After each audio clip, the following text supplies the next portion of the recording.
जय गुरुजी। अथ श्री शिव महापुराणे द्वितीयायां रुद्रसंहितायां पंचमयुद्धखण्ड अथ पंचदशोऽध्यायः। सनत्कुमार उवाच। एकदा वारिधिसुतो वृन्दापतिरुदार्धिः सभार्य संस्थितो वीरो सुरे सर्वे समन्वितः तत्रा जगाम सुप्रीतः सुवचस्थित्वा भार्गवः तेजःपुञ्जो मूर्त इव भाषयन् सकलादिशः तं दृष्ट्वा गुरुमायान्तमसुरास्ते दखिलधृतं प्रणेमो प्रीतमनसः सिन्धुपुत्रोऽपि सादरं दत्त्वा शीर्वचनं तेभ्यो भार्गवत्सेजसां निधिः निशसादासने रम्ये सन्तस्थुस्तेऽपि पूर्ववत् अथ सिन्ध्वात्मजो वीरो दृष्ट्वा प्रीत्या निजां सभां जलन्धरः प्रसन्नो बुद्धनष्टवरशासनः तस्थितं छिन्नशिरसं दृष्ट्वा राहुं स दैत्यराट् पप्रच्छ भार्गवं शीघ्रमिदं सागरनन्दनः जलन्धर उवाच। केनेदं विहितं राहो शिरच्छेदनकं प्रभो तदब्रूहि निखिलं वृतं यथावत्तत्वतो गुरो। सनत्कुमार उवाच। इत्याकर्ण्यवचस्तस्य सिन्धुपुत्रस्य भार्गवः स्मृत्वा शिवपदाम्भोजं प्रत्युवाच यथार्थवत्। शुक्र उवाच। जलन्धर महावीर सर्वासुरसहायक शृणु वृत्तान्तमखिलं यथावत् कथयामि ते। पुराद्भवद्बलिर्वीरो विरोचनसुतो बली हिरण्यकशिपोश्चैव प्रप्रोक्तो धर्मवित्तमं पराजितासुरास्तेन रमेशं शरणं ययुः सवासवाः स्ववृत्तान्तमाचख्युः स्वार्थसाधका तदाज्ञया सार्ध चक्रुसिन्ध सन्धिमथोऽसुरा स्वकार्यसिद्धये तात छलकर्म विचक्षणः अथामृतार्थसिन्धोश्च मन्थनं चक्रुरादरात् विष्णोः सहायिनस्ते हि सुरा सर्वे सुरेशः ततो रत्नोपहरणं कार्षुद्यैत्यशत्रवः जगृहुर्यन्तनतो देवा पपुरप्यमृतं छलात् ततः पराभवं चक्रुरसुराणां सहायतः विष्णोऽसुरा सशक्रास्ते मृतपानाद्वल्लान्विता क्षीरच्छेदं चकारासो पिबतश्वामृतं हरि राहुर्देवसभायां वे पक्षपाती हरे सदा। सनत्कुमार उवाच। एवं कविस्तस्य क्षीरच्छेदादिं राहो शशंस च अमृतार्थे समुद्रस्य मन्थनं देवकारितं रत्नोपहरणं चैव दैत्यानां च पराभवम् देवैरमृतपानं च कृतं सर्व च विस्तरात् तदाकर्ण्य महावीरो बुद्धिबालः प्रतापवान् चुक्रोध क्रोधरक्ताक्षः स्वपितुर्मन्थनं तदा अथ दूतं समाहूय घस्मराभिदमुत्तमं सर्वशंसचरितं यदाह गुरुरात्मवान् अथ तं प्रेषयामास स्वदूतं शक्रसन्निधौ सम्मान्य बहुशः प्रीत्यां भयं दत्त्वा विशारदम् दूतस्त्रिविष्ठपं तस्य जगामारमलं सुधी तस्मरोन्बुद्धि बालस्य सर्वदेव समन्वितं तत्र गत्वा सदूतस्तु सुधर्मा प्राप्य सत्वरं गर्वादखर्वमौलिर्हि देवेन्द्रं वाक्यमब्रवीत। गस्मर उवाच उलन्धरोब्धितनयः सर्वदैत्यजनेश्वरः सुप्रतापी महावीरः स्वयं कविसहायवान् तुदोऽहं तस्य वीरस्य धस्मराख्यो न धस्मरः प्रेषितस्तेन वीरेण त्वत्सकाशमिहागतः अव्याहताज्ञः सर्वत्र जलन्धर उदग्रधिः निर्जिताखिलदैत्यारि स यदाह शृणुष्व तत्। जलन्धर उवाच कस्मात् त्वया मम पिता मथितः सागरोद्रिणा नीतानि सर्वरत्नानि पितुर्मे देवताधम उचितं न कृतं ते तानि शीघ्रं प्रयच्छस्मे माया हि विचार्येत्यहं शरणं दैवते सह अन्यथा ते भयं भूरि भविष्यति सुराधम राज्यविध्वंसनं चैव सत्यमेतद्ब्रवीम्यहम्।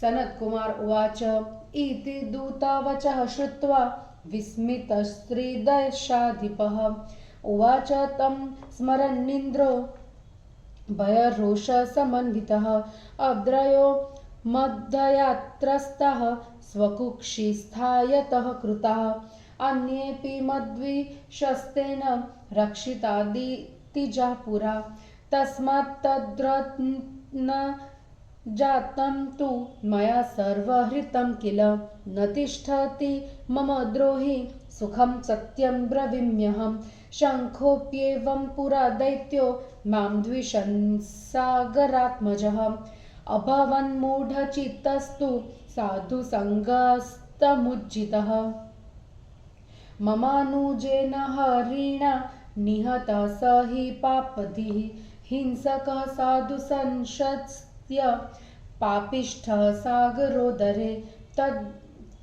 तद्गच्छ दूतशीघ्रं त्वं कथयस्वास्य तत्त्वतः अब्धिपुत्रस्य सर्व हि सिन्धोर्मन्थनकारणं।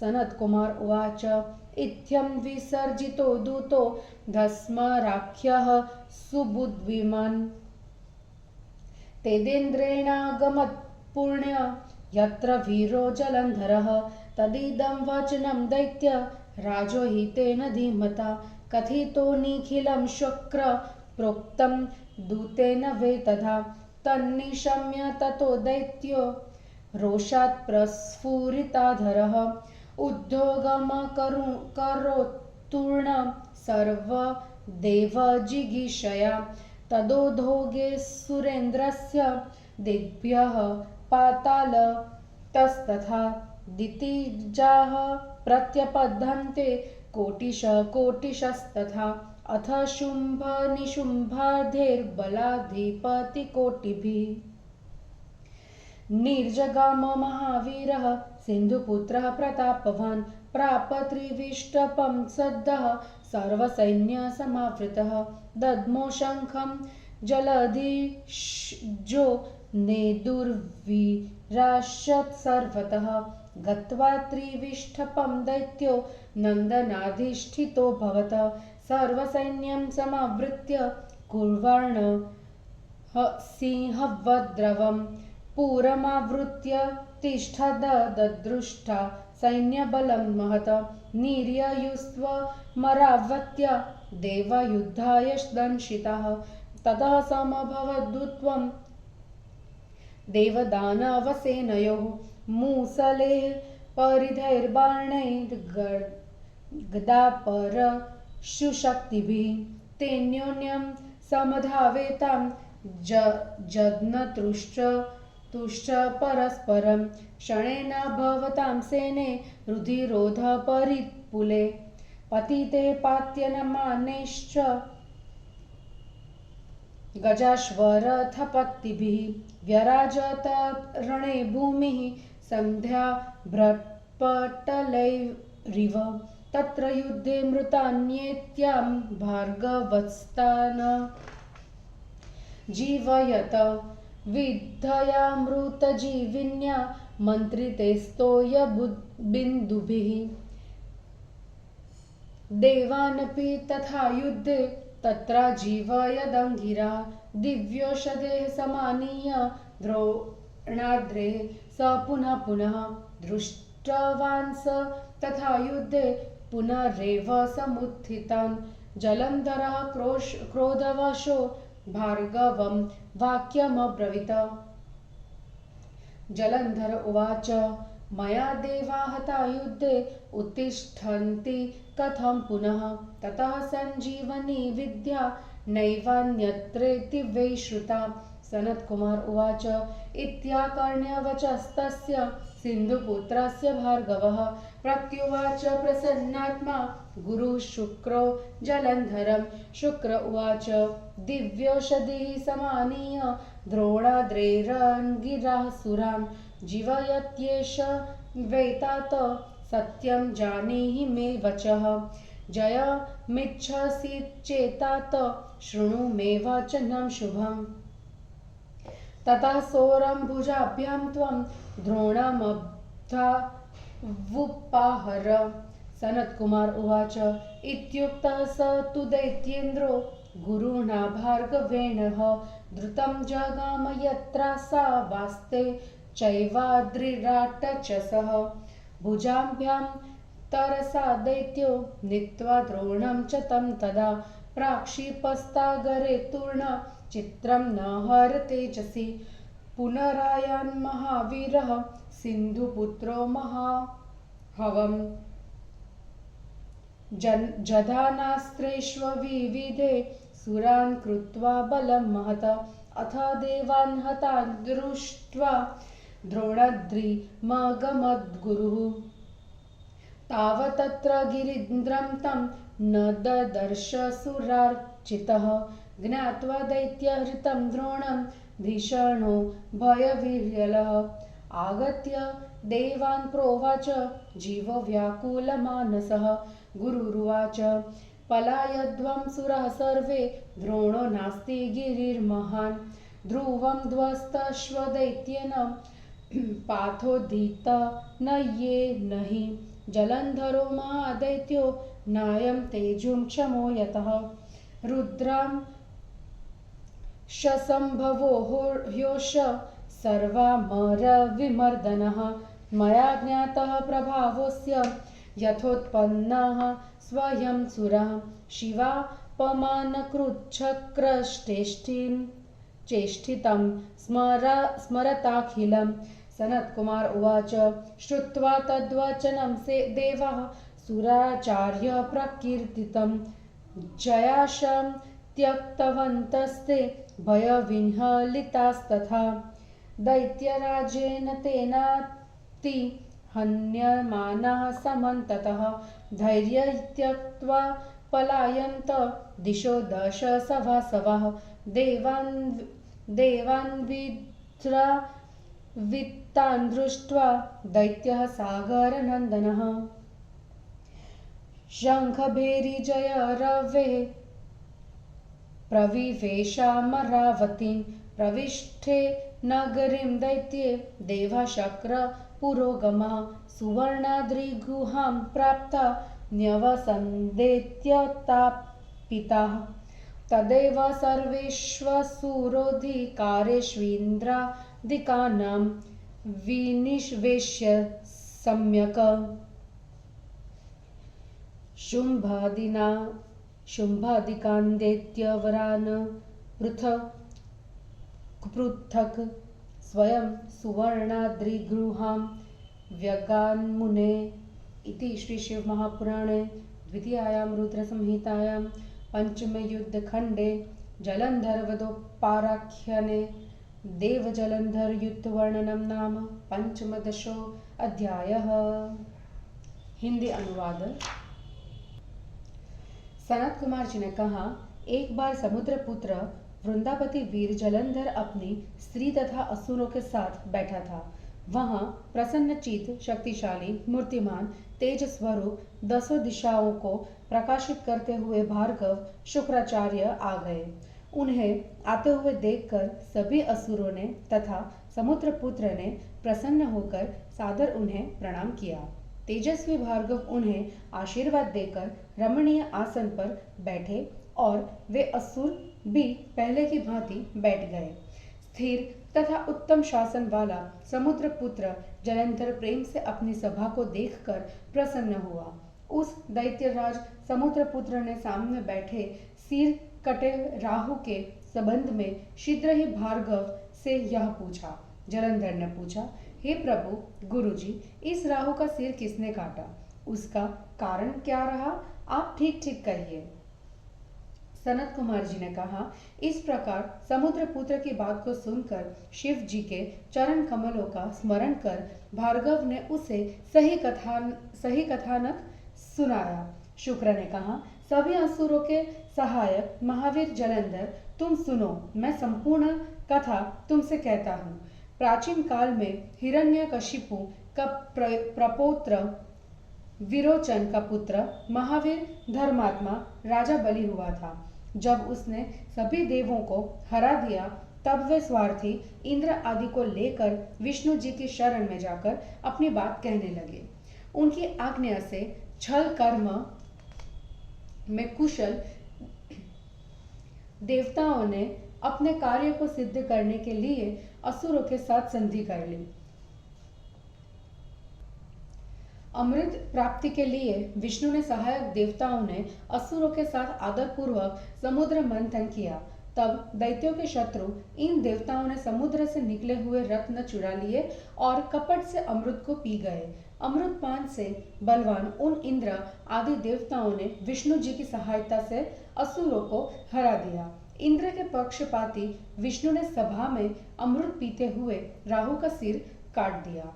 सनत कुमार जी ने कहा, इस प्रकार शुक्र ने राहु के सिर काटने तथा देवताओं द्वारा कराए गए समुद्र मंथन की कथा सुनाई।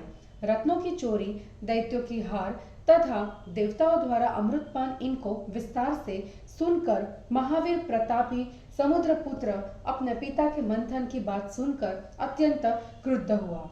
उसने घस्मर नामक अपने उत्तम दूत को बुलाकर शुक्र जी ने जो वृतांत सुनाया वह सब उसने कहा। उसके बाद उस कुशल दूत को अभयदान देकर तथा सम्मानित कर इंद्र के पास भेजा। समुद्रपुत्र का पर्याप्त बुद्धिमान वह धस्मर दूत सभी देवताओं से युक्त स्वर्ग में गया। वहां जाकर वह दूत शीघ्र देव सभा में पहुंचकर बड़े घमंड से सम्मानित देवराज इंद्र से कहने लगा। धस्मर ने कहा, समुद्रपुत्र सभी दैत्यों के स्वामी प्रतापी महावीर शुक्राचार्य की सहायता को प्राप्त जलंधर है। मैं उस वीर का धस्मर नामक दूत हूँ, परंतु मैं किसी का भक्षक नहीं हूँ। उस वीर के भेजने पर मैं तुम्हारे पास आया हूँ। महान बुद्धि वाले जलंधर की आज्ञा को कोई टाल नहीं सकता और उसने दैत्यों के सभी शत्रुओं को जीत लिया है। उसके आदेश को सुनो। जलंधर ने कहा, हे देवताओं, मैं अधम तुमने पर्वत द्वारा मेरे पिता का मंथन क्यों किया और तुमने मेरे पिता के सभी रत्न ले लिए। तुमने यह उचित नहीं किया। उन रत्नों को मुझे दे दो। सभी देवताओं के साथ मेरी शरण में आ जाओ, नहीं तो हे सुरादम, तुझे बहुत कष्ट उठाना पड़ेगा। मैं तेरे राज्य को नष्ट कर दूंगा। यह मैं तुझसे सत्य कह रहा हूँ। सनत कुमार जी ने कहा, इस प्रकार दूत की बात सुनकर इंद्र आश्चर्य में पड़ गया। भय और क्रोध से युक्त इंद्र उसका स्मरण करता हुआ कहने लगा, मेरे भय से डरे हुए पर्वतों को समुद्र ने अपने में छिपाया और भी मेरे शत्रुओं को उसने बचाया, इसलिए उसके सभी रत्न मैंने ले लिए। मेरा द्रोही कभी सुखी नहीं रह सकता। मैं तुमसे सत्य कह रहा हूँ। समुद्रपुत्र शंख ने भी पहले मेरे साथ वैर किया था। मूर्खता के कारण वह सज्जनों के साथ से छूट गया। मेरे छोटे भाई विष्णु जी ने उस पापी को मार डाला, क्योंकि वह साधु समूह का वध करता था, पापी था तथा समुद्र के भीतर रहता था। हे दूत, तुम शीघ्र जाओ और उस समुद्र पुत्र से समुद्र मंथन का सही सही कारण बतला दो। सनत कुमार जी ने कहा, इस प्रकार इंद्र द्वारा लौटाया गया वह बुद्धिमान धस्मर नामक दूत जलंधर के पास आया। उस बुद्धिमान दूत ने इंद्र द्वारा कही हुई सभी बातें दैत्यराज से कह दी। यह सुनकर उस दैत्य के क्रोध से होठ पकड़ने लगे और वह सभी देवताओं को जीतने का प्रयत्न करने लगा। उस दैत्य राज के प्रयत्न करते ही सभी दिशाओं से तथा पाताल से करोड़ों दैत्य आ गए। वह महावीर प्रतापी सिंधुपुत्र जलंधर शुंभ निशुंभ आदि करोड़ों सेनापतियों के साथ निकल पड़ा। सेना के साथ वह शीघ्र ही इंद्रलोक में पहुंचा। तब जलंधर ने शंख बजाया और चारों ओर से वीर गरजने लगे। वह दैत्य सभी वीरों के साथ सिंहनाद करता हुआ नंदन वन में टिक गया।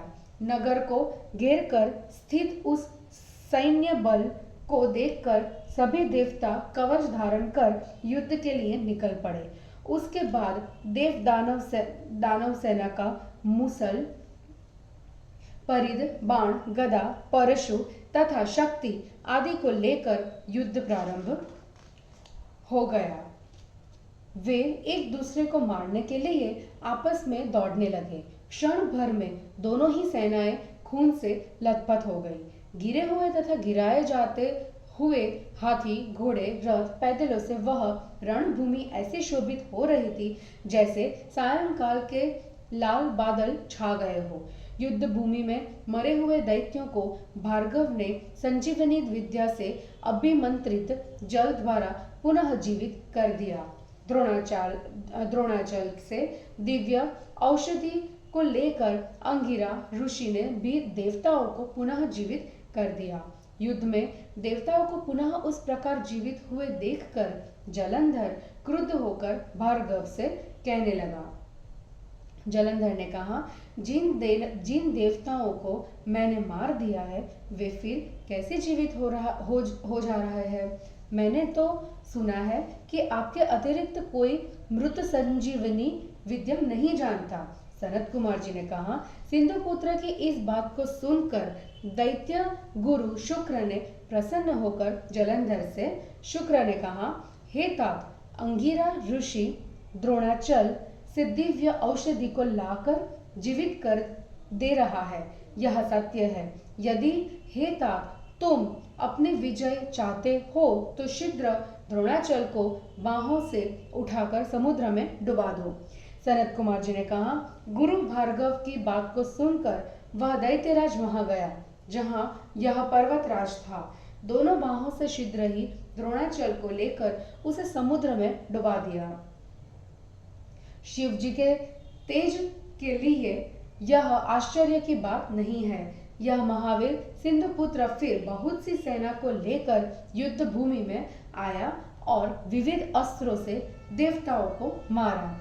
तब देवताओं को घायल देखकर देव पूज्य गुरु द्रोणाचल के पास गए। वहां उन्होंने द्रोणाचल को नहीं देखा और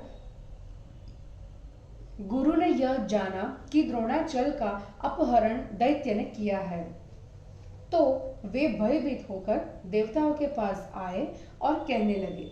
गुरु ने कहा, हे देवताओं, आप सब भाग जाओ। उस महान द्रोणाचल को उस समुद्रपुत्र दैत्य ने नष्ट कर दिया है। रुद्र के अंश से उत्पन्न सभी देवताओं को मारने वाला वह जलंधर नामक महादैत्य जीता नहीं जा सकता। हे देवताओं, यह जैसे पैदा हुआ, जैसा इसका प्रभाव है, मैंने आज जान लिया है। इसकी उत्पत्ति इंद्र द्वारा किए गए शिव जी के अपमान से हुई है। आप लोग याद कीजिए, सनत कुमार जी ने कहा, देवगुरु के वचनों को सुनकर भयभीत होकर देवताओं ने विजयी होने की आशा छोड़ दी है। दैत्यराज द्वारा प्रताड़ित होकर वे इंद्र आदि सभी देवता धैर्य छोड़कर 10 दिशाओं में भाग गए। समुद्रपुत्र वह दैत्य देवताओं को भागा हुआ देखकर शंख भेरी बाजे के साथ और जय जय शब्द के साथ अमरावती में प्रवेश कर गया। उसको नगरी में आया हुआ देखकर इंद्र आदि देवता उस दैत्य के भय से सुमेरु पर्वत की गुफा में छिप गए। हे मुनि, तब जलंधर इंद्र आदि पदों पर शुंभ आदि दैत्यों को नियुक्त कर स्वयं देवताओं की खोज में निकल गया। और इस प्रकार शिव महापुराण में देव जलंधर युद्ध वर्णन नामक 15वां अध्याय समाप्त हुआ। जय गुरु जी।